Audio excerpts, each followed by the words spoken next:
Hello everyone, আসসালামু আলাইকুম। দেশ এবং দেশের বাইরে থেকে যারা এই মুহূর্তে যুক্ত আছেন সবার প্রতি রইল ভালোবাসা। আশা করি সবাই ভালো আছেন। আলহামদুলিল্লাহ আমিও ভালো আছি। আমি আব্বাস আজকে সরাসরি যুক্ত আছি। বিশেষ করে যারা কোবানোর জন্য দ্বিতীয় সেচ দেবেন, সেচের আগে কি কি সার দেবেন, এই জন্য কিন্তু আজকে আমার ভিডিওটা। তা আমরা অবশ্যই যাদের পেঁয়াজের বয়স 15 থেকে 17 দিন অথবা 20 দিন, সেচের আগে আমরা প্রথমে একটা স্প্রে করব। সেটা আপনি রিডোমিন গোল্ডও করতে পারেন, ওর সাথে অটোস্টিন দিয়েও করতে পারেন, অথবা কপার অটোস্টিন অথবা ম্যানকোজেব দিয়েও আপনি করতে পারেন। প্রথমে স্প্রেটা করার অন্যতম কারণ হচ্ছে যাতে পেঁয়াজ পানি দেওয়ার পরে কিন্তু বিভিন্ন ধরনের রোগে আক্রান্ত হয়। বিশেষ করে নরম থাকলে বিভিন্ন পোকামাকড়, বিভিন্ন রোগ কিন্তু আক্রমণ করে থাকে। এই জন্য আমরা প্রথমে একটা স্প্রে করি। স্প্রে করার 2 থেকে 3 দিন পর আমরা জমিতে ইউরিয়া সার, ওর সাথে সালফার অথবা থিওবিট যাদের দেওয়া থাকে না তারা কিন্তু দিয়ে কিন্তু সেচ দেয় জমিতে। আমার এক বড় ভাই এই জমিতে কিন্তু সেচ দেবে, সেচ দেওয়ার আগে ইউরিয়া সার, জাস্ট ইউরিয়া সারটা দিচ্ছে, কারণ এই মাটিটা অনেক শক্তিশালী মাটি। জাস্ট ইউরিয়া সারটা দিলে এনাফ। এই জন্য জাস্ট ইউরিয়া সারটা দিয়ে কিন্তু পানি দিচ্ছে। আর নিয়ম হচ্ছে ইউরিয়া সার দেওয়ার সাথে সাথে পানি দিলে সব থেকে ভালো হয়, অথবা পানি দেওয়ার পরে সারটা বুনে দিলে ভালো হয়। এখন যেভাবে দেয় সেভাবে কিন্তু দেওয়া যায়।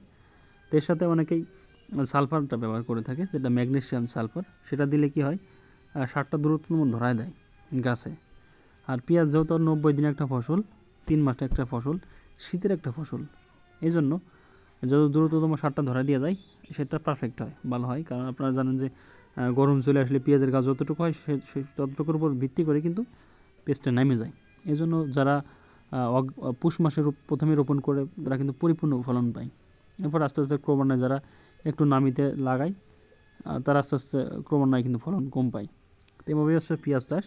আর অনেকেই থিওবিট ব্যবহার করে থাকেন সেচের সাথে। থিওবিটটা দিলেও কিন্তু ভালো কাজ করে, আমরা প্র্যাকটিক্যাল কিন্তু ব্যবহার করে থাকি।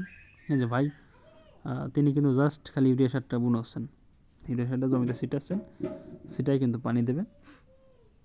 এভাবেই কিন্তু আমাদের ফরিদপুরে কৃষকরা পেঁয়াজ চাষ করে থাকে। আসলে কৃষিকাজটা হচ্ছে একদম টাইম মাফিক, সব কিছু করতে হয়, সময়ের কাজ কিন্তু সময় করতে হয়। দেখা গেছে আপনার যখন স্প্রে করার প্রয়োজন, আপনি যদি স্প্রে না করেন তাহলে কিন্তু আপনি এক ধাপ পিছিয়ে যাবেন। আপনি যদি স্প্রে না করে পানি দেন, আপনার রোগ হলো, এরপরে প্রথমত আপনি যখন মাটিটা জোয়াবে তখন কিন্তু আপনার রোগের ওষুধ দিতে হবে।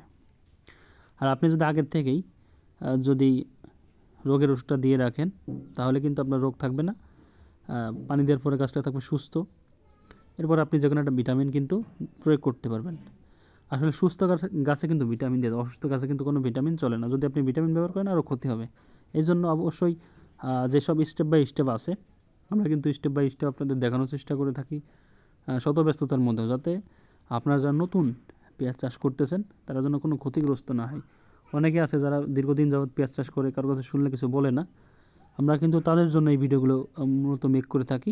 তো দর্শক, আর বেশি কথা বলবো না। আমার এই ভিডিওটা যদি আপনাদের ভালো লাগে অবশ্যই একটা লাইক করবেন, একটা শেয়ার করবেন। প্রতিনিয়তই কৃষিকাজের বিভিন্ন ভিডিও কিন্তু আমার এই চ্যানেলে পাবেন। আমার এই চ্যানেলটা শুধুমাত্র কৃষিকাজ সংক্রান্ত বিষয় নিয়ে কিন্তু আমি সবসময় আলাপ আলোচনা করে থাকি। তো সবাই ভালো থাকবেন, সুস্থ থাকবেন। দেখা হবে আবার অন্য কোনো ভিডিওতে। আসসালামু আলাইকুম।